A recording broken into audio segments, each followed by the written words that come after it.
Hello good morning students. तो आज हम देखेंगे कक्षा 9th का अर्धवार्षिक परीक्षा का 2024-2025 का बेसिक मैथमेटिक्स मतलब जो गणित बेसिक पेपर आया था उसका सॉल्यूशन देखेंगे हम क्लास 9th अर्धवार्षिक परीक्षा का। तो पहला क्वेश्चन क्या था? सही विकल्प पहला था अपरिमेय संख्या का दशमलव निरूपण सदैव होता है। तो अपरिमेय संख्या का दशमलव निरूपण क्या होता है? 4th नंबर अनावसानी और अनावृत्ति।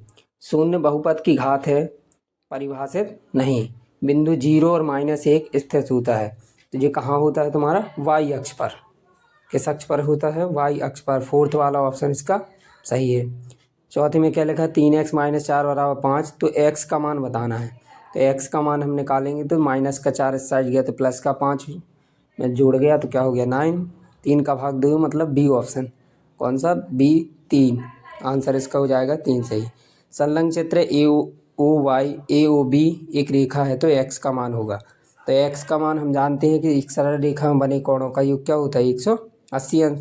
तो इन सभी को जोड़ोगे तो 6 और 3 9, 9 और 1 10, 10x = 180।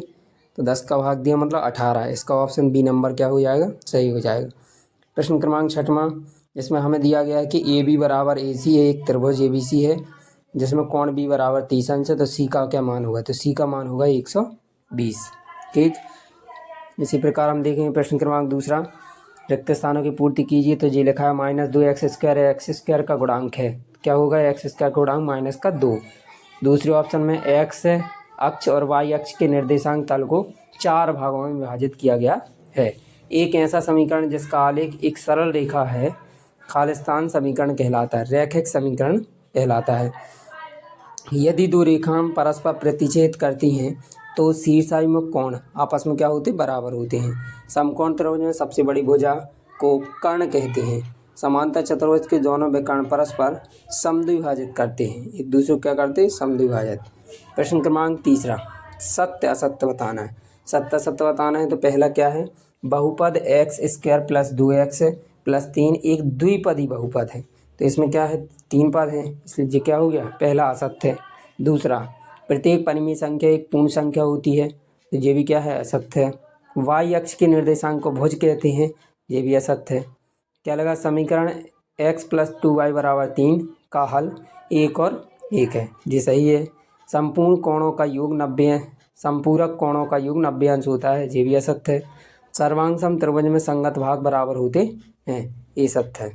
ठीक। इसी प्रकार जोड़ियाँ हम देखते हैं। जोड़ियों में क्या है?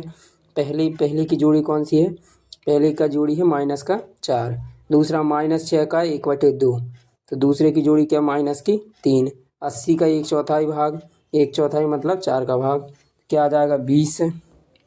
तीसरा 0.62 और 0.05 है। चौथे का ऑप्शन कौन सा सही है? 0.31। छठवें का उत्तर है 3/20। ठीक। तो इस प्रकार हम देखेंगे जी हो गई सही जोड़ियाँ। इसी के बाद जो अगला क्वेश्चन था, एक शब्द में उत्तर। प्रत्येक रैखिक बहुपद के कितने शून्यक होते हैं? तो एक होता है। निर्देशांक तल में क्षैतिज रेखा को क्या कहते हैं? एक्स अक्ष बोलते हैं। दो चरों वाला रैखिक समीकरण का मानक रूप क्या है? ax + by + c = 0। दो भिन्न बिंदुओं से होकर कितनी सरल रेखाएं खींची जा सकती हैं? एक। वृत्त की परिभाषा सभी जानते हैं। एक निश्चित बिंदु से समान दूरी पर तय किए गए बिंदुओं के पथ को क्या बोला जाता है? वृत्त कहते हैं। यदि समांतर चतुर्भुज का क्षेत्रफल 8 सेंटीमीटर और ऊंचाई 5 सेंटीमीटर है तो इसका क्षेत्रफल क्या होता है? आधार गुणा ऊंचाई, 8 पंचे 40। ओके। इस प्रकार जी चौथा प्रश्न है। जी 6वां 7वां 8वां ये हो गया। इनमें से यदि कोई भी प्रश्न नहीं बनता आप कमेंट में ज़रूर लिखें, इसका सॉल्यूशन आपको भेज दिया जाएगा।